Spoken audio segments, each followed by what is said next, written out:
उधर इराक में 39 भारतीयों के मारे जाने की खबर की पुष्टि हो गई है। विदेश मंत्री सुषमा स्वराज ने राज्यसभा में इस बात की जानकारी दी। उन्होंने कहा कि डीएनए सैंपल के जरिए 39 में से 38 लोगों की शनाख्त हो चुकी है। अब भारत सरकार सभी 39 भारतीयों के शव को इराक से उनके घर तक पहुंचाएगी।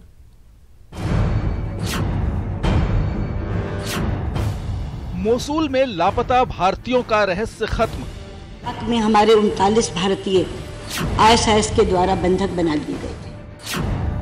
इराक में मारे गए थे सभी 39 भारतीय नागरिक। भारी मन से कह रही हूँ, वो लोग मार दिए गए हैं। राज्यसभा में विदेश मंत्री ने की पुष्टि। और वो मारे गए हैं। डीएनए मैचिंग से बड़ा सबूत इसका नहीं हो सकता। डीएनए सैंपल से हुई भारतीयों की शिनाख्त। 4 साल पहले इराक में ISIS के हमले के वक्त गायब हुए भारतीय नागरिकों की मौत से पर्दा उठ गया है। विदेश मंत्री सुषमा स्वराज ने देश को राज्यसभा के जरिए इस खबर की जानकारी दी। डीप पेनिट्रेशन रडार से दिखाई पड़ा कि नीचे बॉडीज हैं। तो जनरल साहब ने विदेश मंत्री ने बताया कि भारत सरकार ने उस कंपनी के मालिक जहां ये भारतीय नागरिक काम करते थे और वो कैटरर जो मजदूरों को खाना खिलाता था, उनसे मिली जानकारी के आधार पर इराक में जांच पड़ताल की और लापता भारतीयों के शव तक पहुंचने में कामयाबी हासिल की। पूरा माउंट खुदवाया गया, बॉडीज एक्सह्यूम कराई गई और उस बॉडीज में से 2 निशान ऐसे मिले। एक तो लंबे बाल मिले, एक कड़ा मिला और कुछ ID कार्ड्स मिले। कुछ जूते ऐसे मिले जो कि इराकी जूते नहीं। डीप पेनिट्रेशन रडार के जरिए पहाड़ के नीचे दबे भारतीयों के शव तक तो पहुंचा जा सका, लेकिन उसके बाद की राह भी आसान नहीं थी। लेकिन डीएनए टेस्ट से इस मुश्किल का हल निकला। सबसे पहला मैच किया संदीप नाम के लड़के का। जैसे उन्होंने खबर दी कि संदीप का डीएनए, तो हमें ये पता चल गया, क्योंकि बॉडीज भी पूरी 39 लोगों का डीएनए मैच हो गया है और 39वें का डीएनए 70% मैच हुआ है।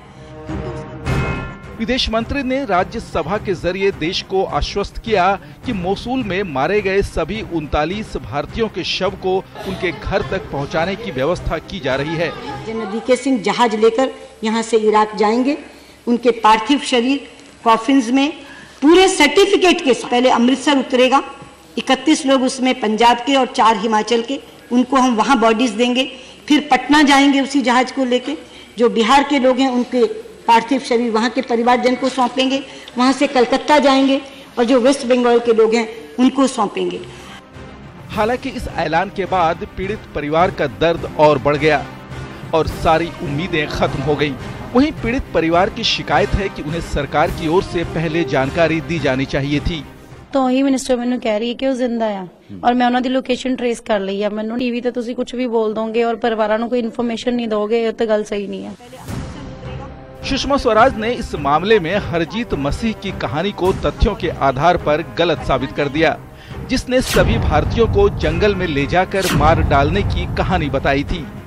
आपको बता दें कि हरजीत मसीह भी उन 39 भारतीयों के साथ ISIS के चंगुल में फंसा था, लेकिन वो वहां से निकलने में कामयाब हो गया। 2014 में मोसूल में मार डाले गए भारतीयों में सबसे ज्यादा पंजाब के थे, जबकि बाकी लोग हिमाचल प्रदेश, बिहार और पश्चिम बंगाल के थे। पिछले साल केंद्रीय विदेश राज्य मंत्री जनरल वीके सिंह इन भारतीयों की तलाश में मोसूल गए थे। Bureau report, news 18 network.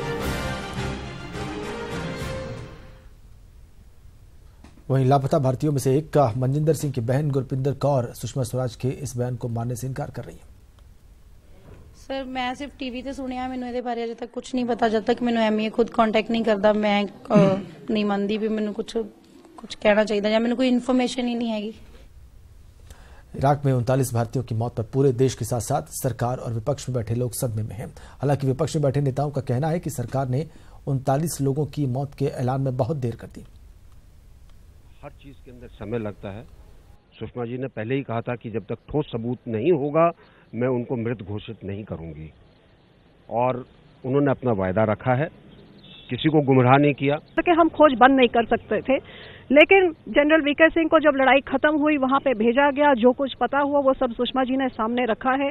तो मैं उनका ये शुक्राना करती हूँ कि कम से कम उन्होंने खोज आखिर तक, जब तक उनके पास सबूत नहीं है, वो खोज को उन्होंने जारी रखी। कांग्रेस पार्टी और पूरा विपक्ष इस दुख में उन 39 लोगों जिनकी मौत हुई इराक के अंदर, जिनको मारा गया, मौत के घाट उतारा गया, हम उनके परिवार के साथ हमारी संवेदना है, हम उनके साथ हैं दुख और दर्द में। ऐसा है, सबसे पहले तो मुझे बहुत इस बात का अफसोस हुआ है, हमारे बच्चे जो हैं वो नहीं रहे, और हमारा ये पहले से ही मानना था।